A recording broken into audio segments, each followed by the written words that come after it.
स्वागत है आपका हमारे YouTube channel SP study centre में। तो चलिए आज हम स्टार्ट करते हैं सामाजिक विज्ञान राजनीतिक के सेकेंड चैप्टर सत्ता में साझेदारी की कार्यप्रणाली के बारे में। ये दोस्तों आपके बोर्ड एग्जाम 2024 के लिए बहुत ही महत्वपूर्ण होने वाला है, तो इस वीडियो को ध्यान से देखें और निम्न प्रश्नों का उत्तर दें। चलिए स्टार्ट करते हैं। ग्राम पंचायत का बजट कौन पास कराता है? तो इसका सही उत्तर होगा ऑप्शन डी, ग्राम सभा। हमारा अगला क्वेश्चन है, संघीय व्यवस्था में केंद्र और राज्य के बीच उत्पन्न विवादों को कौन निपटाता है? तो इसका सही उत्तर होगा ऑप्शन ए, न्यायालय। और अगला क्वेश्चन है, भारतीय संघीय व्यवस्था में शिक्षा किस सूची के अंतर्गत आता है? तो इसका सही उत्तर होगा ऑप्शन डी, समवर्ती सूची। इसका ऑप्शन डी जो होगा राइट आंसर होगा। हमारा अगला क्वेश्चन है, किस संवैधानिक संशोधन के स्थानीय शासन को संवैधानिक दर्जा दिया गया?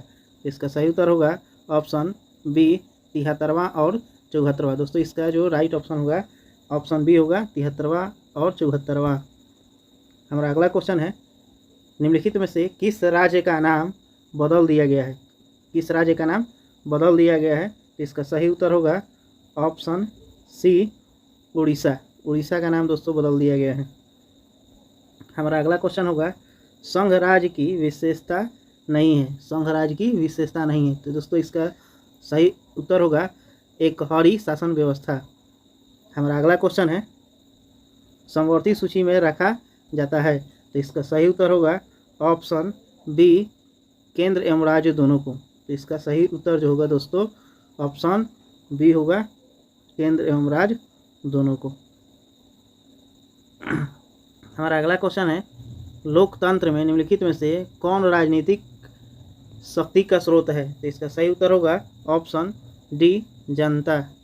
हमारा अगला क्वेश्चन है, भारत में सर्वोच्च न्यायालय के मुख्य न्यायाधीश की नियुक्ति कौन करता है? तो इसका सही उत्तर होगा ऑप्शन बी, राष्ट्रपति। राष्ट्रपति जो है सर्वोच्च न्यायालय के मुख्य न्यायाधीश की नियुक्ति करता है। हमारा अगला क्वेश्चन है, संघ सरकार का उदाहरण है। तो दोस्तों इसका सही ऑप्शन होगा ऑप्शन ए, अमेरिका। अमेरिका जो है संघ सरकार का उदाहरण होता है। हमारा अगला क्वेश्चन है, संघीय शासन की इनमें कौन एक विशेषता नहीं है? तो इसका सही उत्तर होगा ऑप्शन डी, इससे देश कमजोर होता है। हमारा अगला क्वेश्चन है, संघीय व्यवस्था में सरकार कितने स्तरों की होती है? तो इसका सही उत्तर होगा ऑप्शन बी, द्विस्तरीय जो होता है। इसका संघीय व्यवस्था में सरकार के स्तर होता है द्विस्तरीय। हमारा जो अगला क्वेश्चन है, भारत को डैश संघ कहा जाता है? तो इसका सही उत्तर होगा ऑप्शन डी, राज्यों को, यानी कि भारत को राज्यों का संघ कहा जाता है। तो इसका सही उत्तर होगा ऑप्शन डी। हमारा अगला क्वेश्चन है, ग्राम कचहरी के मुखिया को कहते हैं? ग्राम कचहरी के मुखिया को कहते हैं? तो इसका सही उत्तर होगा ऑप्शन डी, सरपंच, यानी कि इसका जो सरपंच जो होगा option D is the right answer. हमारा अगला क्वेश्चन है, निम्नलिखित देशों में किस देश में संघात्मक शासन व्यवस्था नहीं है? तो इसका सही उत्तर होगा ऑप्शन सी, फ्रांस। यानी कि जो निम्नलिखित देश में किस देश में संघीय शासन व्यवस्था नहीं है? तो संघीय शासन व्यवस्था जो है फ्रांस देश में नहीं है। हमारा अगला क्वेश्चन है, निम्नलिखित में से किसे विशेष राज्य का दर्जा प्राप्त है? तो इसका सही उत्तर होगा ऑप्शन सी, असम को। तो असम जो है राज्य है, इसको विशेष राज्य का दर्जा प्राप्त हुआ है। हमारा अगला क्वेश्चन है, भारतीय संविधान में राज्य और केंद्र सरकार को कितने सूचियों में बांटा गया है? तो इसका सही उत्तर होगा ऑप्शन सी, 3। यानी कि भारतीय संविधान में जो राज्य और केंद्र सरकार को है उसको 3 सूचियों में विभाजित किया गया है, बांटा गया है। हमारा अगला क्वेश्चन है, वेस्ट इंडियन संगठन की स्थापना कब की गई? तो इसका दोस्तों जो स्थापना जो है 1958 ऑप्शन डी में किया गया था, 1958 ईस्वी में। हमारा अगला क्वेश्चन है, संघीय सोवियत संघ का विघटन कब हुआ? तो इसका सही उत्तर होगा ऑप्शन सी, 1991 में। यानी कि सोवियत संघ का जो विघटन हुआ था उसका 1991 ईस्वी में विघटन हुआ था। हमारा अगला क्वेश्चन है, भारत में कितने प्रतिशत लोगों की भाषा जो है हिंदी है? दोस्तों तो जो इसका भाषा जो हिंदी है प्रतिशत, तो इसका ए नंबर ऑप्शन सही होगा, यानी कि 43%, यानी कि भारत में 43% लोग भाषा हिंदी के हैं। हमारा अगला क्वेश्चन है, पंचायती राज अधिनियम भारतीय संविधान के किस अनुच्छेद में सम्मिलित है? तो इसका सही उत्तर होगा ऑप्शन सी, अनुच्छेद 243, यानी कि पंचायती राज अधिनियम भारतीय संविधान में अनुच्छेद 243 में ही सम्मिलित है। हमारा अगला क्वेश्चन होगा, निम्नलिखित देश में किस देश में संघात्मक शासन व्यवस्था नहीं है? तो इसका सही उत्तर होगा ऑप्शन बी। ऑप्शन बी जो है देश फ्रांस, इसमें संघात्मक शासन व्यवस्था नहीं है। हमारा अगला क्वेश्चन है, निम्नलिखित कौन केंद्र शासित प्रदेश है? निम्नलिखित में कौन केंद्र शासित प्रदेश है? तो इसका सही उत्तर होगा ऑप्शन सी, चंडीगढ़। चंडीगढ़ जो है दोस्तों केंद्र शासित प्रदेश है। हमारा अगला क्वेश्चन है, भारतीय संविधान के 74वें संशोधन अधिनियम द्वारा नगरों के लिए किन स्थानीय संस्थानों का प्रावधान किया गया है? तो इसका सही उत्तर होगा ऑप्शन डी, इनमें सभी, यानी कि नगर पंचायत, नगर परिषद, नगर निगम, ये जो दोस्तों सभी जो ऑप्शन होगा इसमें सही होगा, राइट आंसर। भारतीय संविधान का 73वां संशोधन अधिनियम निम्नलिखित में किससे संबंधित है? तो इसका सही उत्तर होगा ऑप्शन बी, पंचायती राज से, यानी कि इसका जो ऑप्शन बी होगा इज द राइट आंसर। हमारा अगला क्वेश्चन है, पंचायत सचिव किस संस्था का सचिव होता है? पंचायत सचिव जो होता है किस संस्था का सचिव होगा? तो इसका सही उत्तर होगा ऑप्शन सी, ग्राम पंचायत का, यानी कि इसका जो ऑप्शन सी जो होगा इज द राइट आंसर, यानी कि ग्राम पंचायत इसका जो होगा संस्था का सचिव होता है पंचायत का।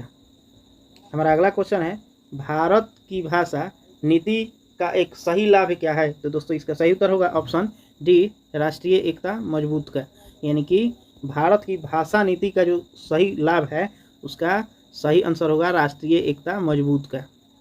हमारा अगला क्वेश्चन है, बिहार नगर पालिका अधिनियम 2007 के अनुसार कितनी संख्या वाले शहरों में नगर परिषद का गठन किया गया? यानी कि बिहार नगर पालिका अधिनियम 2007 के अनुसार कितनी जनसंख्या वाले शहरों का नगर परिषद का गठन किया गया? तो इसका ऑप्शन जो होगा दोस्तों सी सही होगा, यानी कि 40,000 से अधिक जनसंख्या वाले शहरों में नगर परिषद का गठन किया गया था। हमारा अगला क्वेश्चन है, बिहार में पंचायती राज संस्थाएं हैं, बिहार में पंचायती राज संस्थाएं हैं, तो इसका सही उत्तर होगा ऑप्शन सी, 3 स्तरीय, यानी कि दोस्तों जो इसका सी ऑप्शन सही होगा 3 स्तरीय जो है बिहार पंचायती राज संस्थाएं हैं। हमारा अगला क्वेश्चन है, निम्नलिखित स्थानीय स्वशासन की ग्रामीण संस्था कौन है? तो इसका सही उत्तर होगा ऑप्शन डी, जिला परिषद, यानी कि इसका जो सही ऑप्शन होगा डी होगा, जिला परिषद। यह जो है स्थानीय स्वशासन ग्रामीण संस्था है। हमारा अगला क्वेश्चन है, पंचायत समिति का प्रधान कौन होता है? यानी कि पंचायत समिति जो होता है उसका प्रधान कौन होता है, मुख्य कौन होता है? तो इसका सही उत्तर होगा ऑप्शन डी, प्रमुख जो होता है इसका प्रधान होता है, यानी कि पंचायत समिति का प्रधान जो होता है प्रमुख होता है। हमारा अगला क्वेश्चन है, 2006 के बिहार पंचायत राज अधिनियम के अनुसार ग्राम पंचायत के जो संस्थापना के लिए आबादी की शर्त क्या थी?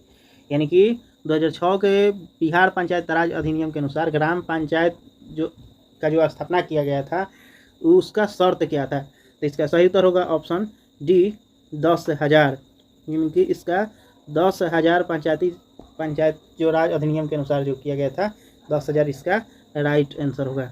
हमारा अगला क्वेश्चन है, निम्नलिखित में कौन पंचायत समिति का अंग है? तो इसका सही उत्तर होगा ऑप्शन डी, प्रमुख, यानी कि निम्नलिखित में जो पंचायत समिति का जो अंग है प्रमुख अंग उसको प्रमुख कहा जाता है। हमारा अगला क्वेश्चन है, भारत में कुल राज्यों की संख्या कितनी है? इसका सही उत्तर होगा ऑप्शन डी, यानी कि डी जो है 28, अभी के अनुसार 28 राज्य है भारत में कुल। हमारा अगला क्वेश्चन है, पटना नगर निगम में कितने वार्ड हैं? पटना नगर निगम जो है दोस्तों उसमें कितने वार्ड सदस्य हैं इनको पूछ रहा है, यानी कि वार्ड की संख्या कितनी है? तो दोस्तों इसका सही जो उत्तर होगा ऑप्शन ए होगा, यानी कि 75 है। पटना नगर निगम जो है उसमें 75 वार्ड है। हमारा अगला क्वेश्चन है, पटना नगर निगम के प्रधान को क्या कहा जाता है? तो इसका सही उत्तर होगा ऑप्शन बी, महापौर कहा जाता है दोस्तों। इसका सही उत्तर होगा ऑप्शन डी, महापौर। तो हमारा अगला क्वेश्चन है, पटना नगर निगम के प्रधान को क्या कहा जाता है? तो इसका जो सही ऑप्शन होगा बी होगा महापौर कहा जाता है, यानी कि पटना नगर निगम के प्रधान जो हैं उनको महापौर के नाम से जाना जाता है, यानी कि महापौर कहा जाता है। हमारा अगला क्वेश्चन है न्यायमित्र निम्नलिखित में से किस संस्था का सेवक है? तो इसका सही उत्तर होगा ऑप्शन ए ग्राम कचहरी, यानी कि जो ग्राम कचहरी है उसको न्यायमित्र निम्नलिखित में से संस्था का सेवक होता है। हमारा अगला क्वेश्चन है भारत में संघ एवं राज्यों के बीच अधिकारों के विभाजन से संबंधित कौन सी सूची है?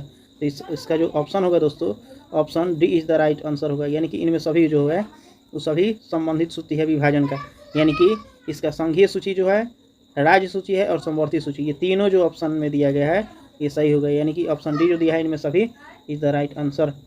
हमारा अगला क्वेश्चन है भारत में देशी राज्यों की संख्या कितनी है? देशी जो राज्य है उनका देशी राज्यों का संख्या कितना है? तो इसका ऑप्शन जो होगा D is the right answer होगा, यानी कि 565 जो है देशी राज्यों की संख्या है। हमारा अगला क्वेश्चन है राज्य पुनर्गठन आयोग की स्थापना किस वर्ष की गई? तो इसका सही उत्तर होगा ऑप्शन ए 1953 में, यानी कि 1953 में जो है राज्य पुनर्गठन आयोग की स्थापना किया गया था दोस्तों। हमारा अगला क्वेश्चन है झारखंड राज्य का गठन कब हुआ? झारखंड राज्य का गठन कब हुआ था, किस ईस्वी में? तो हमारा सही ऑप्शन होगा ऑप्शन सी 15 नवंबर 2000 ईस्वी को। 15 नवंबर 2000 जो है ईस्वी, उस दिन झारखंड राज्य का गठन हुआ था। हमारा अगला क्वेश्चन है ग्राम पंचायत का कार्यकाल कितने वर्ष का होता है? तो इसका सही उत्तर होगा ऑप्शन बी 5 वर्ष का, यानी कि ग्राम पंचायत का जो कार्यकाल होता है दोस्तों 5 वर्ष का होता है। हमारा अगला क्वेश्चन है बिहार में नगर निगमों की संख्या कितनी है? तो बिहार में जो नगर निगम है उसकी संख्या दोस्तों 12 है, यानी कि ऑप्शन जो डी है इज द राइट आंसर होगा। तो दोस्तों आज हम यहीं तक समाप्त करते हैं। ये जो ऑब्जेक्टिव है ये आपके बोर्ड एग्जाम 2024 के लिए बहुत ही महत्वपूर्ण है, तो इसको ध्यान से देखिए और हमारे आप चैनल पर आप नए हैं तो चैनल को सब्सक्राइब कर लाइक बटन ज़रूर दबाएं। धन्यवाद।